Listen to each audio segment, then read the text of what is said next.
Is it safe to travel to Costa Rica? That's the question we're tackling today, and for good reason. For decades, Costa Rica has carried this peaceful, almost utopian image in the minds of travelers. Lush jungles, howler monkeys, warm beaches, pura vida culture. But now, in 2025, the question has become a little more layered. Is that postcard-perfect reality still holding up under the weight of increasing tourism, shifting political winds, and some very real safety concerns? Hi, I'm Stephen with the Travel Safety Network. After more than 25 years traveling the world in industrial safety and risk management, I've turned my focus to something that feels just as vital: travel safety. Because the moment you step outside your home country, everything changes. The assumptions you carry, the norms you trust, and the instincts you've honed at home don't always translate abroad. And Costa Rica is no exception. Let's start with what's been drawing more and more people to Costa Rica in the first place. In recent years, we've seen a significant shift in how North Americans, especially Canadians, are planning their winters. With rising costs in places like Arizona, Florida, and California, not to mention increasing political polarization in some of those areas, many are looking southward. But they're not just looking for beach chairs and margaritas. They're looking for communities, for lifestyle, for somewhere that feels both adventurous and secure. And Costa Rica, at first glance, checks all those boxes. English is spoken widely. The infrastructure is decent. The environment is stunning. The expat communities are strong. And let's not forget that Costa Rica has no standing military. It's long been hailed as one of the most politically stable democracies in Latin America. But, and it's a big but, that doesn't mean it's without risks. Global Affairs Canada recently made updates to their travel advisories for Costa Rica, warning about a growing number of crimes targeting tourists, particularly theft from vehicles and in tourist hotspots. We've also seen the U.S. State Department maintain a Level 2 travel advisory, advising travelers to exercise increased caution due to crime. The United Kingdom and Australia have issued similar notes of concern. And while these advisories might not sound dramatic, it's the details that matter. Let's talk about what's actually happening on the ground. If you've spent time in places like San José, Jaco, Tamarindo, or even the Nicoya Peninsula, you'll know that the atmosphere is generally welcoming. But petty theft is rampant, especially when it comes to rental vehicles. Break-ins are not just common, they're expected. In fact, in many parts of Costa Rica, it's advised never to leave anything unattended in your car.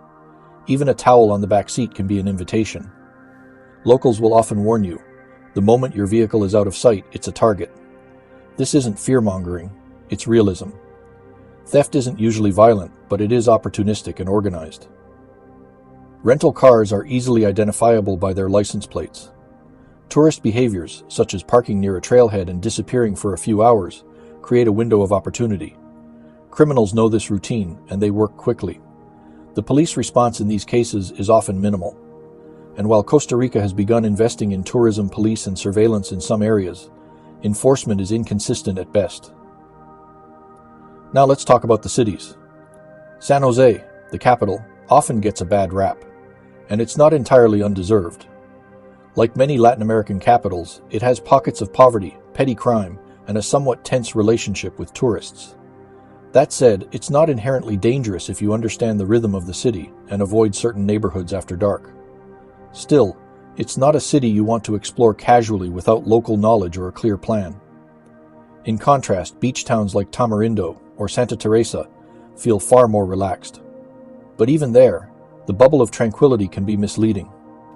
In places where wealth and poverty exist side by side, and where tourists are seen as wealthy regardless of their actual means, crime becomes opportunistic. Bag snatching, phone theft, and even drink spiking at beach bars are known issues. Local authorities, again, may be stretched thin.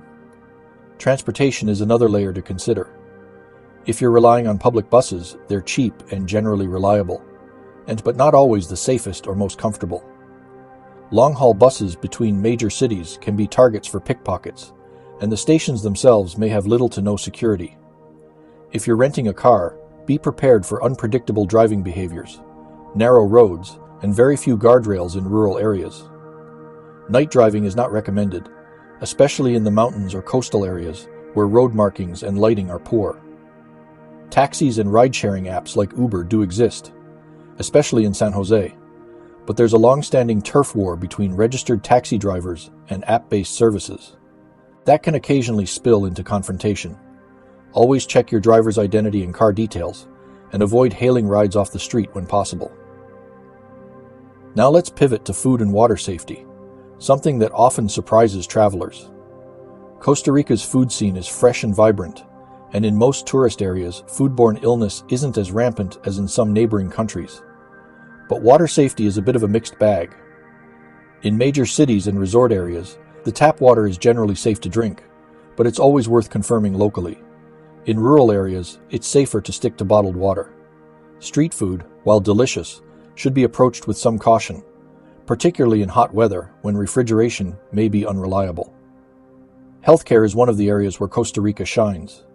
Private hospitals and clinics, especially in the Central Valley, are often of excellent quality, and many doctors speak fluent English. In fact, Costa Rica has become something of a hub for medical tourism.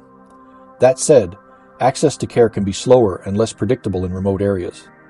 Travel insurance that includes medical evacuation is strongly advised, especially if you plan to engage in adventure tourism, surfing, ziplining, hiking, or ATV tours. Now let's address some of the social dynamics that may not be as obvious at first glance. Costa Rica is largely progressive compared to many other countries in the region. LGBTQ+ travelers are generally welcome, especially in tourism-driven communities. Racial and religious diversity is met with relative tolerance, though social class divides can run deep and impact your experience more than you might realize. Political demonstrations are rare, and when they do occur, they're typically peaceful. However, issues like land disputes or tensions with indigenous communities can sometimes affect access to certain areas.